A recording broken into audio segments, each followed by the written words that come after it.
नई पीढ़ी, नया तरीका। आंदोलन से बड़ी कार्रवाई ही नहीं हुई, बहुत कुछ पहली बार घटा। 36 दिन में तंत्र की सफाई। सीजेपी बोली यह तो ट्रेलर, युवाओं के मुद्दे उठाते रहेंगे। आंदोलन सफल होते ही लहराया सुसाइड करने वाले बच्चों का पोस्टर। आत्महत्या करने वाले अभ्यर्थियों के पोस्टर के साथ अभिजीत दिपके।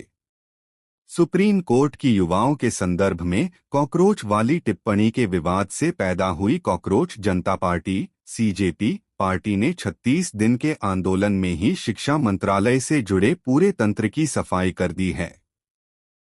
केंद्रीय शिक्षा मंत्री धर्मेंद्र प्रधान के इस्तीफे के बाद सीजेपी ने कहा कि यह तो सिर्फ एक ट्रेलर है, पूरी पिक्चर अभी बाकी है। देश का युवा जाग चुका है। जंतर मंतर से विरोध प्रदर्शन वापस लेने के बाद सीजेपी प्रवक्ता सौरव दास ने कहा, लोकतंत्र में जवाबदेही सबसे जरूरी है। युवा देश के भविष्य हैं, वे इसे बहाल करने में सफल रहे हैं। यह बड़ी जीत है। युवाओं ने इस आंदोलन को वापस ले लिया है। दास ने कहा, कृपया उस तरीके को बंद करें जिससे आप मुस्लिम विरोधी, ईसाई विरोधी राजनीति करके शासन करते हैं। कृपया छात्रों सहित हर समुदाय के कल्याण के लिए काम करें, तभी आपको लोगों का भरोसा मिलेगा।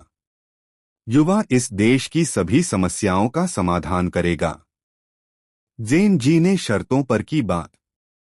यह भी पहला मौका है जब देश के शीर्ष राजनीतिक नेतृत्व ने ज़ेन जी नेताओं के साथ औपचारिक वार्ता की मेज पर बैठकर मांगों पर बिंदुवार फैसले लिए।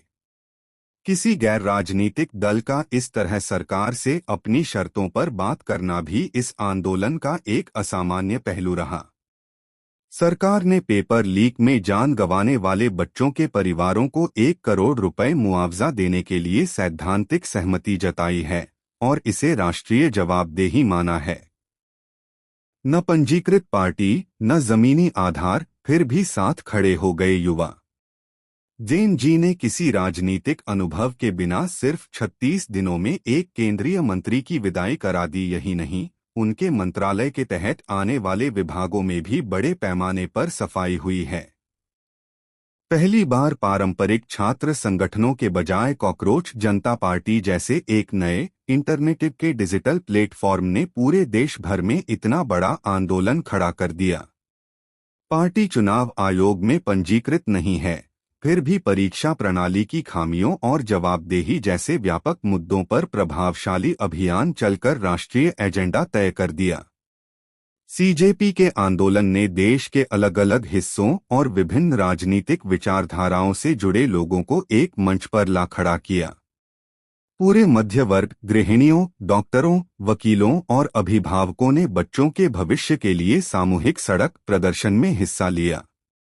सरकार ने पेपर लीक के दोषियों को जल्द से जल्द सजा सुनिश्चित करने के लिए फास्ट ट्रैक अदालतें बना दी हैं और सार्वजनिक परीक्षा अनुचित साधनों की रोकथाम अधिनियम 2024 में संशोधन के लिए विधेयक लाने वाली है, जिसमें 10 करोड़ तक जुर्माने और 10 साल सजा का प्रावधान किया गया है।